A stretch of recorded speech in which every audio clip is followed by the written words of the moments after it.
Please to call the police. If you want me to call, I'll call the cops. మీరు ఎవరు వస్తారు? ఎవరు? ఏ management? Principal? మీ పేరు code of intermediate roles మీద ఉందా? కోడ్ ఆఫ్ ఇంటర్మీడియట్ రోల్స్ మీద ఉందా? పేరు చెప్పండి. పేరు చెప్పండి. ఏ క్యాంపస్ ప్రిన్సిపల్ మీరు? ఏ క్యాంపస్ అథారిటీ మీరు? కోడ్ ఆఫ్ ఇంటర్మీడియట్ రూల్స్ మీద ఉందా చెప్పండి. అమ్మాయి మైనర్, ఇప్పుడు మీరు మైనర్ తో కంప్లైంట్ ఇచ్చారని చెప్పి మైనర్ కి కంప్లైంట్ అంటారా? ఇప్పుడు ఒక బాబు రోడ్డు మీద పోతుంటాడు, వాడిని ఎవడో నియతుంటారో కొట్టిండు. పోలీసు వాళ్ళు వచ్చినప్పుడు మైనర్ కి కంప్లైంట్ చేసి 4 సార్లు మీ కాలేజ్ లోపల ఫుడ్ పాయిజనింగ్ అయింది. చెప్పండి అమ్మా, ఏంది మీ రిపోర్ట్స్ ఏవి? ఎన్నిసార్లు అయింది మీ క్యాంపస్లో ఫుడ్ పాయిజనింగ్? ఈ 3rd టైమా? ఎంతమందికి అయింది? ఎంతమంది?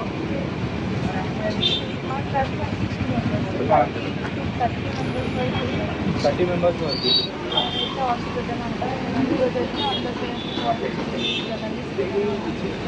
ఫస్ట్ టైం ఫుడ్ పాయిజనింగ్ అయినప్పుడు ఒక 50 to 60 స్టూడెంట్స్కి ఇబ్బంది అయింది. అప్పుడు పేరెంట్స్ని కూడా కొట్టారు కదా. ఒక ఇన్సిడెంట్ మీ కాలేజ్ మీద రిపోర్ట్ అయింది కదా. ఇది బ్లాక్మెయిలింగ్. ఫోన్ చేసి ఇమీడియట్లీ బ్లాక్మెయిల్ చేస్తారు. ఇవ్వండి.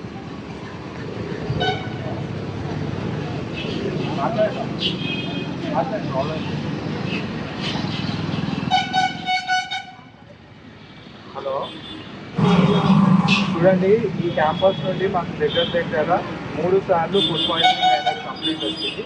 అట్లా కాదు బ్రదర్, వాళ్ళ పేరెంటే కదా మాట్లాడుతున్నారు. వాళ్ళ పేరెంట్స్ కంప్లైంట్ చేయడం మీరెందుకు బాధపడి? ఒక్క నిమిషం పిల్లల కంప్లైంట్ చేయడానికి రైట్ లేదు. వాళ్ళు మైనర్స్ అండి. మైనర్ అయితే రైట్ ఉండదని చెప్పండి. మా ప్రాపర్టీ దగ్గరకు వచ్చి మీరెవరన్నా నేను వాళ్ళతో మాట్లాడడానికి వచ్చి నాకు కంప్లైంట్ వచ్చి వినండి. అమ్మాయి మైనర్, ఇప్పుడు మీరు మైనర్ తో కంప్లైంట్ ఇచ్చారని చెప్పి మైనర్ కి కంప్లైంట్ అంటారా? ఇప్పుడు ఒక బాబు రోడ్డు మీద పోతుంటాడు, వాడిని ఎవడో నియతుంటారో కొట్టిండు. పోలీసు వాళ్ళు వచ్చినప్పుడు మైనర్ కి కంప్లైంట్ చేసి పోలీసు కంప్లైంట్ ఎవరు చెప్పిర్రు? వాళ్ళని అడుగుతున్నాము. ఇప్పుడు నంబర్ మీదేనా?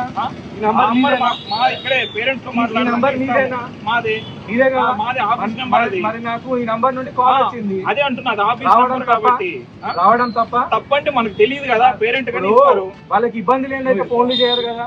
మీరు ఒక వ్యాలిడ్ పాయింట్ రేజ్ చేసి మైనర్ కి కంప్లైంట్ చేసే రైట్ లేదా? పేరెంట్ కంప్లైంట్ చేయాలి, మైనర్ కి కంప్లైంట్ చేసే రైట్ లేదా?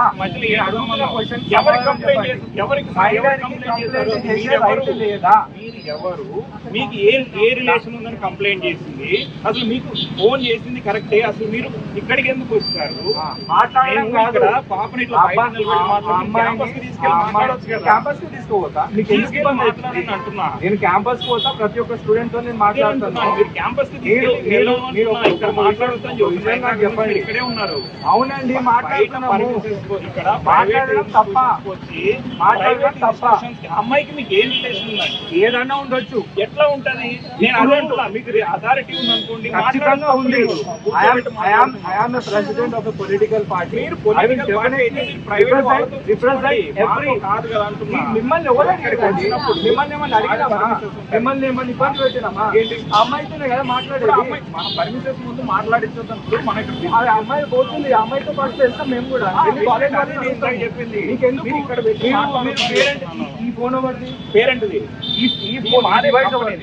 మీ డివైస్ నుండి పేరెంట్ మీరు ఫోన్ చేసి మేమే చేసాం. మీకు కాలేజ్ వాళ్ళకు ఉన్న కనెక్షన్ ఏంది? కాలేజ్ వాళ్ళతో మాకేం కనెక్షన్? మరి అట్లా లేని మీ ఫోన్ నుండి వాళ్ళకి ఎట్లా పోతుంది? బాబు, ఒక మైనర్ ఇక్కడ, ఒక చిన్న పాప ఇక్కడికి వచ్చినప్పుడు మీరు ఎవరు అర్థమవుతుందో అర్థం నెక్సెస్. మైనర్లకు మాట్లాడే రైట్ లేదని చెప్పి అధికారం మీకు లేదు. ఒక క్వశ్చన్ ఆన్సర్ చేయండి. ఆ పాప క్లినిక్ దగ్గరికి వచ్చింది, నెంబర్ తీసుకుని ఏదో యూట్యూబ్ లో చూసి మీకు కాల్ చేసింది, మీరు ఇక్కడికి వచ్చారు. ఇంత జరుగుతున్నా మీరు మాకు ఎందుకు ఇన్ఫార్మ్ చేయలేదని మాట్లాడుతున్నాం. మీకు ఎందుకండి? కాలేజ్ వాడు తప్పు చేసి అక్కడికి వెళ్తున్నామమ్మా, మాకు ఇన్ఫర్మేషన్ వచ్చింది. మీ ఫోన్ ఉండే కదా నాకు ఫోన్ వచ్చింది. మీరు ఎవరమ్మా? ఆల్రెడీ మీరు వచ్చారు. మీ క్యాంపస్ ఏనా మళ్ళీ? కాదండి, 4వ ఫుడ్ పాయిజనింగ్ అయింది మీ క్యాంపస్ లో. ఇలా పరిస్థితి. పేరెంట్ వస్తే కొట్టిర్రు. ఆ పేరెంట్ మాదాపూర్ పోలీస్ స్టేషన్ లో కంప్లైంట్ ఏమేమైందో కూడా మాకు తెలుసు. చెప్పండి ఎవరో పిలిపియండి మాట్లాడదాం. మీరు ప్రిన్సిపలా మేడం చెప్పండి. మరి మీరు కాదన్నప్పుడు క్యాంపస్ లో మీది అథారిటీ ఏంది చెప్పండి. ప్రతి ఒక్క పిల్లల్ని ఇట్లా బెదిరించుడు ఇదంతా మీకు కల్చర్ లాగా అయిపోయింది. వాళ్ళకు ఫుడ్ పాయిజనింగ్ అయింది.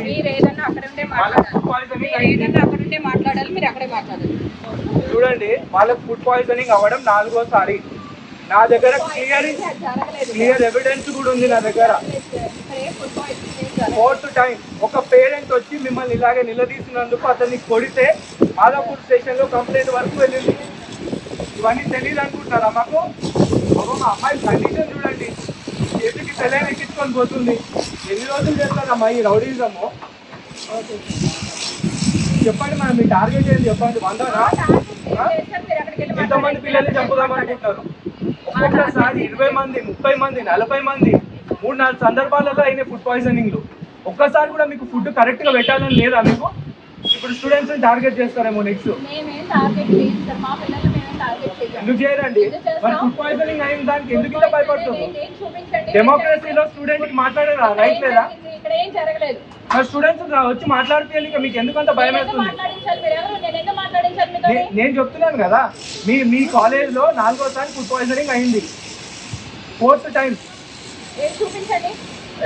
ఎవ్రీ ఎవిడెన్స్ ఉంది. నేను కోర్టుకు అన్ని క్లియర్ గా సబ్మిట్ చేస్తాను. ఈ యాటిట్యూడ్ తో ఎంతమంది పిల్లల్ని చంపుతారు? మొన్న కొత్తపేటలో ఒక స్టూడెంట్ సూసైడ్ చేసుకొని చనిపోయింది. అదే చైతన్య కాదు కదా క్యాంపస్ పేరు, శ్రీ చైతన్య క్యాంపస్ కాదు కదా అది. ఇదొక అలవాటు అయిపోయింది మీకు. 1 సారి 2 సార్లు 3 సార్లు 4వ సారి ఫుడ్ పాయిజనింగ్ అవ్వడం ఏంటండి? ఇక కొంచెమన్నా మీకు దయా ఇలాంటివి లేవు? ఆ పిల్లలకి ఏ రకమైన ఫుడ్ పెట్టాలి ఏంటి అని అన్లలో కూడా స్కాములు చేస్తుందా? గవర్నమెంట్ ఇన్స్టిట్యూషన్లలో స్కాములు చేస్తారని ఉంటుంది. ఇదే పని మీలాంటి వాళ్ళ దందాలు బంద్ చేయించేంత వరకు మాకు ఇదే పని. అందరు ఫోన్లు. అరే పిల్లలకు తిండి పెట్టేది మంచిగా పెట్టొచ్చు కదా. ఎవడంటే ఏటీఎం వాడిని రమ్మనండి, నా ఆఫీస్ అడ్రస్ ఇస్తా వాడిని రమ్మనండి. ప్రతి జాగ్రత్త పోతే ఒక ఏటీఎం గాడు ఉంటాడు. ఇవి కాలేజా లేకపోతే ఇంకేమన్నా మేనేజ్మెంట్ నడిపించేటివి ఇవా? బ్యాంకులకు వాటికి వీటికి ఉంటాడు మేనేజర్లు, అసిస్టెంట్ జనరల్ మేనేజర్లు. మరి పిల్లలు మాట్లాడలేండి. కాదండి, ఒక విషయం నాకు చెప్పండి. 4 సార్లు అయింది ఫుడ్ పాయిజనింగ్. ఎవడో పేరెంట్ కూడా కొట్టిందంట. మరి నేను కూడా పనులు చేయగలుగుతాను. అప్పుడు ఒక విషయం చెప్పండి, కాలేజ్ వాళ్ళు ఉన్నది విద్యార్థులకు చదువు చెప్పనీకే, ఏంటి అని నిలదీయడానికి వచ్చిన తల్లిదండ్రులను కొట్టనీకే కాదు. ఫుడ్ పాయిజనింగ్ అయింది బాగలేదు అంటే నేను రాకపోతుండే. మరి మేనేజ్మెంట్ కి కదా ఫీజు కట్టేది వాస్తవం. ఆ మిస్టేక్ జరిగిందని రెక్టిఫై చేసుకుంటాను. ఎన్నిసార్లు 4వ సారి ఇది మాకు ఇదే క్యాంపస్ నుండి ఎవరెవరు ఫోన్లు చేసిరో నేను క్లియర్ గా ప్రూఫ్ తో సహా చూపిస్తాను నేను మీకు. అవచ్చు సార్, మిమ్మల్ని కాదంటలేము, మేము వేరే విధంగా వాదించట్లేదు. ఇప్పుడు మిస్టేక్ జరగవచ్చు, ఫుడ్ పాయిజన్ అయింది, దాన్ని రెక్టిఫై చేసుకుంటాం. మళ్ళీ కొంచెం కాకుండా మీ పేరేంటండి? మల్లారెడ్డి గారు. ఇదే క్యాంపస్ నుండి ఇది 4th టైం మాకు కంప్లైంట్ వచ్చింది. మాకు ఈ ఒక్కటే రోజు ఈ లాస్ట్ 24 hours 10 మంది స్టూడెంట్స్ కంప్లైంట్ చేసారు. మీ కాలేజ్ నుండి వచ్చినాయి, ఎక్కడెక్కడి నుండి వచ్చినా 10 మంది స్టూడెంట్స్ కంప్లైంట్ చేసారు. వాళ్ళు క్లియర్గా చెప్తున్నారు, మేము బయటికి వెళ్తుంటే వైరల్ ఫీవర్ అని చెప్పి మేనేజ్ చేపిస్తున్నారు, అదంటున్నారు ఇదంటున్నారు అని చెప్పేసి. ఎంత శోభపడాలండి పిల్లలు. మీది శ్రీ చైతన్య కాలేజే కదా, ఇది శ్రీ చైతన్యనే కదా. మన కొత్తపేటలో ఒక స్టూడెంట్ ఎట్లా చచ్చిపోయిందో కూడా తెలియదు సార్. ఇప్పుడు 1,00,000 కారణాలు ఉంటాయి సార్, మీకు అన్ని తెలుసు. ఇప్పుడు సొసైటీలో మీరు పెద్దవారు, మీకు అన్ని తెలుసు. ఇప్పుడు నేను డిమాండ్ చేసేది ఒకటే, మేము వచ్చి చిల్లర్ గాన్ల లాగా ఎంత పైసలు తీసుకుని అయితే ఓం. ఇంకా మీకు అట్లాంటి చిల్లర్ గాన్లతో ప్రాబ్లం ఉంటే నేనే వాళ్ళ సంగతి చూస్తాను. మీరు అలా అని మేము మాట్లాడలేదు. నేను చెప్తున్నా, మీకు అట్లాంటి చిల్లర్ గాళ్ళకి పైసలు ఇవ్వాలి కాబట్టి స్టూడెంట్స్ దగ్గర నుండి రక్తం లాగా పీలుస్తా అంటే అది తప్పు. నేను ఒకటి మిమ్మల్ని రిక్వెస్ట్ అనుకోని ఇంకేమన్నా అనుకోండి, నేను కంప్లైంట్స్ అయితే ఇస్తా. ఒకటి ఏంటి అని అంటే అవన్నీ చిల్లర దందాలు బంద్ చేసి పిల్లలకు మంచి ఫుడ్ పెట్టండి రాదండి. అరే గవర్నమెంట్ స్కూళ్ళల్లో కాలేజ్లల్లో ఫుడ్ చక్కగా లేదంటే ఒక ఇది ఉంటుంది, మరి ప్రైవేట్ ఇన్స్టిట్యూషన్లలో ఫుడ్ సరిగ్గా లేదంటే అది ఏందండి? అది కరెక్టే కాంతి సార్, మీ దృష్టికి వచ్చింది. మాకు చెప్పారు, మేము రెక్టిఫై చేసుకుంటాం. ఒక్కసారి కాదండి 4 సార్లు. ఇంకొకటి ఇప్పుడు ఇక అయిపోయింది. ఇప్పుడు మీరు ఒకసారి మాకు లేదండి నాకు ఒకటి చెప్పండి, ఇంతకు ముందు ఇక్కడికి ఒక పేరెంట్ వస్తే అతని మీద దాడులు కూడా జరిగినాయి. అండ్ ఆ పేరెంట్ మాదాపూర్ పోలీస్ స్టేషన్ లో ఏ రోజు పోయిండు, ఏం కంప్లైంట్ ఇచ్చిండు, వాటన్నిటికి కూడా ఎవిడెన్స్ నా దగ్గర ఉంది. ఇది నేను 1-2 కాదు, నేను సంఘటనలతో సహా కూర్చున్నట్టు ఆ పేరెంట్ ఏ డిస్ట్రిక్ట్, ఆ స్టూడెంట్ ఏ డిస్ట్రిక్ట్, ఇవన్నీ కూడా డీటెయిల్స్ చెప్పంటే నేను చెప్తాను. నా దగ్గర మొత్తం స్టేట్ లో 2 తెలుగు రాష్ట్రాలలో ఎక్కడెక్కడ ఏమేమి అవుతున్నాయో అన్ని డీటెయిల్స్ నా దగ్గర ఉంది. మీ దృష్టికి వచ్చినటువంటి దాన్ని పిల్లలకు న్యాయమే అడుగుతున్నారు. ఇంకొక విషయము, పిల్లలు మాట్లాడితే తప్పేందండి? రాజ్యాంగం ఇచ్చిన హక్కులలో right to freedom of speech and expression అని క్లియర్ ఉంది. వాళ్ళు మాట్లాడొచ్చు కదా, కంప్లైంట్ ఇవ్వచ్చు కదా. ఇక్కడ ప్రిన్సిపల్ డీన్లు ఉంటారు కదా, వాళ్ళు పట్టించుకుంటలేరు కదా, వాళ్ళే పిల్లల్ని బెదిరిస్తారని మా దగ్గరకు వస్తారు కదా. వాళ్ళు కరెక్ట్ గా యాక్షన్ తీసుకొని ఇష్యూ అప్పటికప్పుడే క్లోజ్ చేసేస్తే మా దాకా రావాల్సిన కర్మ ఎందుకండి చెప్పండి. ఈ ప్రజాస్వామ్య వ్యవస్థలో ఇది మాత్రం దారుణం. ఏందండి చెప్పేది? 1, 2, 4 సార్లు ఒక పేరెంట్ వచ్చేది, 4వ సారి అవుతుందా ఫుడ్ పాయిజనింగ్? కావాలని మేనేజ్మెంట్ చేయదు కదా. మరి మేనేజ్మెంట్ ఏం చర్యలు తీసుకుని చెప్పండి? 3 సార్లు అయిన తర్వాత 4వసారి ఫుడ్ పాయిజనింగ్ కాకుండా ఉండడానికి ఏం చర్యలు తీసుకుంటే? వాళ్ళు తీసుకునే జాగ్రత్తలు అయితే వాళ్ళు తీసుకునే జాగ్రత్తలు అయితే తీసుకున్నారు సార్. పిల్లల జీవితాల్లో ఆడుకోవాలనేది ఎవరికైతే లేదు. లేదండి, ఈ వ్యవస్థలో టీచర్లు పడే ఇబ్బంది, ఫ్యాకల్టీ పడే ఇబ్బంది తెలుసు, స్టూడెంట్స్ పడే ఇబ్బంది తెలుసు. ఈ వాడ మీద కింద పక్కన ఉన్న టీచర్ గారు పైసల కోసం చేసే పనుల వల్ల ఇంతమంది ఇబ్బంది పడొద్దు అనేది మా ఉద్దేశం. మేము ఎవరిని ఇబ్బంది పెట్టాలని మా ఉద్దేశం. మీరు ఇబ్బంది పెడుతున్నారని మేము మాట్లాడట్లేదు, మిమ్మల్ని తప్పు పట్టట్లేదు. నేను చెప్పేది ఒకటి ఏంది అని అంటే, మాకు కావాల్సింది నాణ్యమైన విద్య. ప్రతి ఒక్క పేరెంట్ కూడా ఏందో మీరు భయపెట్టినట్టుగా ఫోన్లు చేసి ఇమీడియట్లీ అడగగానే పేరెంట్కి ఫోన్ చేసిర్రు.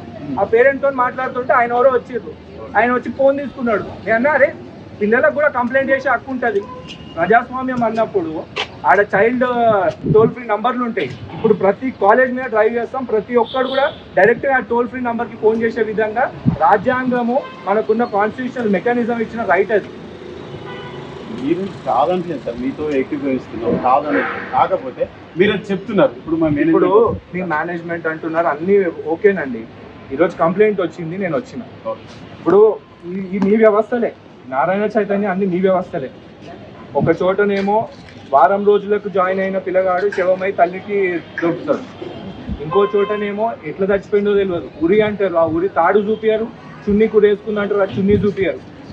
బాడీ 15 రోజులు హాస్పిటల్ ఉన్నాక చనిపోతారు.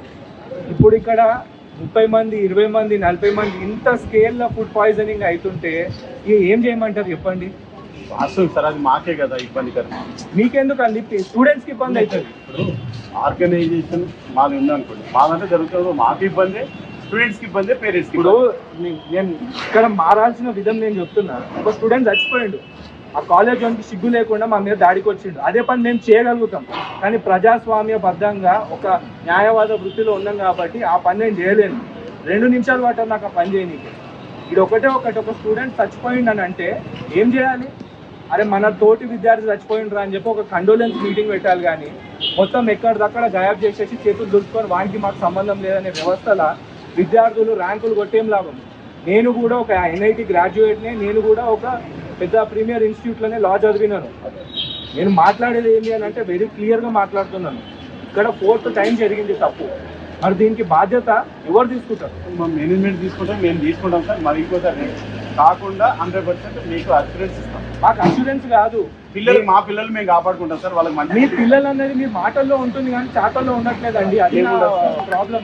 ఏముండదు సార్, మీకు అన్నీ తెలుసు, అట్లేముండదు. ఇప్పుడు మన ఇంట్లో చిన్నగా 4 ఉన్నప్పుడు చేసుకుంటేనే ఒక్కొక్కసారి మిస్ అవుతుంది. లేదండి, ఇప్పుడు 4వసారి ఫుడ్ పాయిజనింగ్ అయింది. ఓ madam,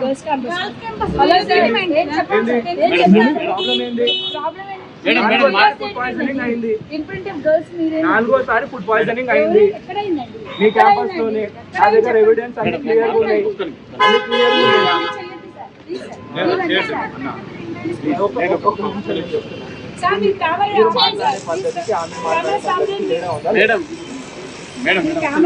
Oh madam, please camera stop you don't have any right to touch him. Leave it. Move away. Move away. You don't have any right to touch him. This is a public road. This is a public road. This is the public road, not your campus.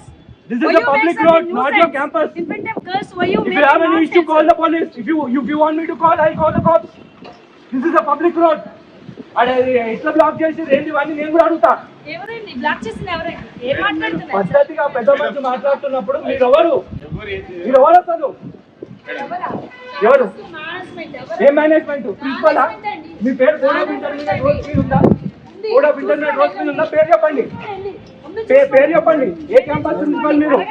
A campus authority మీరు? Board of intermediate roads మీద ఉందా చెప్పండి. అన్న మీరు పద్ధతిగా మాట్లాడారు. నేను ఎంత పద్ధతిగా మాట్లాడినా మీరు మాట్లాడారు, నేను మీకు కూడా అదే కదా. రెస్పాండ్ అయ్యా. ఇప్పుడు ప్రాబ్లం ఎక్కడ వస్తుంది అని అంటే ఇట్లాంటి వాళ్ళు పిల్లలకు ఏ రకంగా టార్గెట్ చేస్తారు? ఆమె ఏంది తోక తెలియదు, తొండం తెలియదు, పాడు తెలియదు, ఏమీ తెలియదు. అందరూ ఒక రకంగా ఉంటారు సార్. ఈ కాలేజ్లో ఏ స్టూడెంట్ కూడా టార్గెట్ చేసినట్టుగా నాకు తెలిస్తే మాత్రం మంచిగా ఉండదు. నేను ఇది ఖచ్చితంగా ప్రాపర్ ఛానల్ ద్వారా కంప్లైంట్ ఇస్తాను. ఆమె ఎవరు చెప్తారా? ఆమెకి ఏం అథారిటీ ఉంది కాలేజ్ మీద? ప్రిన్సిపల్ ఆమె అంతే. మీ సమాధానం చెప్పారు. అన్న దాంట్లో దాచేది ఏం లేదు, నేను ఆ బ్రాంచ్ ప్రిన్సిపల్.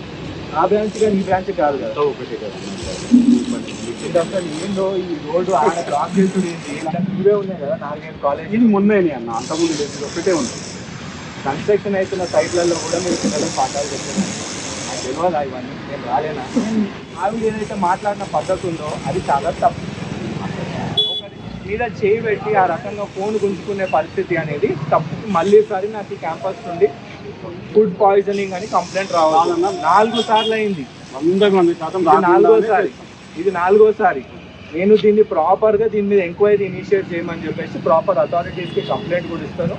ఇది మీ క్యాంపస్కి రావడం 2సారి. దీని పేరేంటి అసలు? ఒక బోర్డు లేదు, ఏం లేదు. ఏడుంది? సాయి హైటెక్ ప్లాజా అంతే. ఇక శ్రీ చైతన్య లేదు, నారాయణ లేదు. అన్నీ కూడా క్యాంపస్కు పేరు ఉంటుంది కదా, ఒక కోడ్ ఉంటుంది కదా. ఆమె అసలు బోర్డ్ ఆఫ్ ఇంటర్మీడియట్కి అథారైజ్ అయిన ప్రిన్సిపల్ కాదో కూడా నాకు తెలియదు. అంతకన్నా వచ్చి అర్చేసిపోయింది.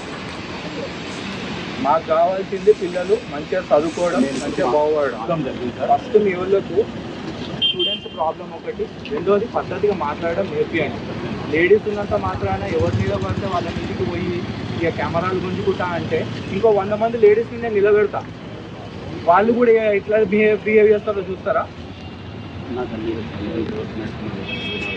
ఇదే పద్ధతి మీ వాళ్ళ దగ్గర ఉండుంటే సమస్యలు ఇంత దూరం రావు. చూసారు కదా పరిస్థితి. నిన్న రాత్రి 11 గంటల నుండి ఈరోజు మార్నింగ్ వరకు ఫోన్లు మోగుతూనే ఉన్నాయి. అన్న ఫుడ్ పాయిజనింగ్ అయింది, ఎవరు పట్టించుకుంటలేరు, మీరన్నా ఏదన్నా చేయండి అన్న అంటే ఈరోజు పోయినాం. ఈ క్యాంపస్ నుండి మాకు ఫోన్లు రావడం ఇది 4సారి. ఆ 3 సార్లలో ఒకసారి ఒక పేరెంట్ వెళ్ళి ఫుడ్ పాయిజనింగ్ అయిందని చెప్పేసి అడిగినందుకు ఆ పేరెంట్ మీద కూడా దాడి చేసారు. లాస్ట్కి ఆ పంచాయతీ మాదాపూర్ పోలీస్ స్టేషన్లో సెటిల్ అయింది. ఈరోజు నేను పోయినా, పిల్లలకు మాట్లాడే హక్కు లేదంటాడు వాడోడో క్లినిక్ వాడు వచ్చి. అరే రాజ్యాంగం అనేది ఫండమెంటల్ రైట్ మనందరికి ఇచ్చింది, freedom of speech and expression. మాట్లాడొచ్చు, ప్రశ్నించవచ్చు, అదే హక్కు లేదని అంటారు ఈ కాలేజ్ వాళ్ళు. పిల్లల్ని చూసారు కదా ఎట్లా గెదుముకుంటే ఎట్లా తీసుకొని పోతారో మాట్లాడనీయకుండా. ఇవన్నీ పక్కన పెడితే ఇక పెయిడ్ ఆర్టిస్టుల బ్యాచ్ ఒకటి ఉంటుంది, ఒక 2-3 వస్తారు. ఈ వీడియోలో చూస్తే వచ్చిర్రు ఒక 3 పెయిడ్ ఆర్టిస్టులు. ఎవరు మీరు అంటే పేర్లు చెప్పారు. అరిసి ఫోన్లు గుంజుకొని ఇక్కడ ట్రై చేసేసి ఇక లాస్ట్కి విఫలమై వెళ్ళిపోయారు. ఆడ ఆమె ఏమన్నా చేస్తే ఆమె మీద కూడా కేసు బుక్ అవుతుందని భయపడి వెళ్ళిపోయింది. ఆడ మేము పూర్తి ప్రిపరేషన్, వీడియో కెమెరాలు అన్నీ పెట్టుకొని పోయినాం. ఏంది ఇది? ఇట్లాంటి పెయిడ్ ఆర్టిస్టులకు పైసలు ఇచ్చే బదులు అదేదో తిండి పిల్లలకు చక్కగా పెడితే అయిపోతుంది కదరా బాయ్. ఆ కాలేజ్ ఏంది?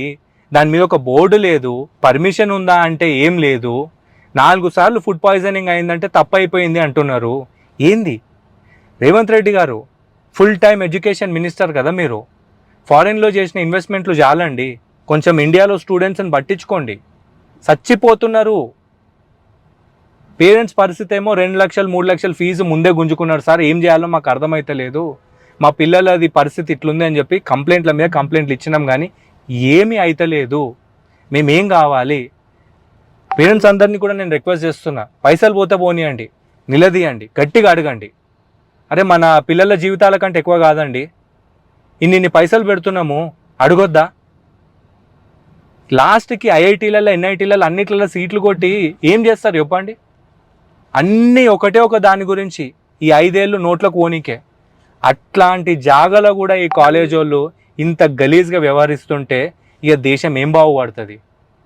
తినే తిండి కాడనా? అదేదో గవర్నమెంట్లో అవినీతి ఉంది కాబట్టి గవర్నమెంట్ స్కూళ్ళల్లో కాలేజీలలో తిండి చక్కగా లేదంటే ఒక అర్థం ఉంటుంది. మరి ప్రైవేట్ ఇన్స్టిట్యూషన్లల్లో ఇంత దారుణంగా 2-3 లక్షలు ఫీజు తీసుకున్నాక కూడా మీరు పిల్లలకు తిండి చక్కగా పెట్టారా? ఫుడ్ బాగాలేదంటే మేము కూడా ఇగ్నోర్ చేసేటోళ్ళమండి. 4వ ఫుడ్ పాయిజనింగ్. ప్రతిసారి 10 మంది, 20 మంది, 30 మంది, 40 మంది ఇంతమంది పిల్లలకు అస్వస్థత అయ్యి హాస్పిటల్ పాలై సెలైన్లు ఎక్కించుకుంటుంటే ఏమవుతుంది? ఏం చేస్తుంది గవర్నమెంట్? బోర్డ్ ఆఫ్ ఇంటర్మీడియట్ ఇప్పుడన్నా యాక్షన్ తీసుకోవాలి. విద్యార్థులందరికీ కూడా మేము ఒకటే చెప్తున్నాం, మీకోసం నిరంతరం పోరాడడానికి యువజన పార్టీ ఎల్లప్పుడూ ఉంది. సంకోచించకండి.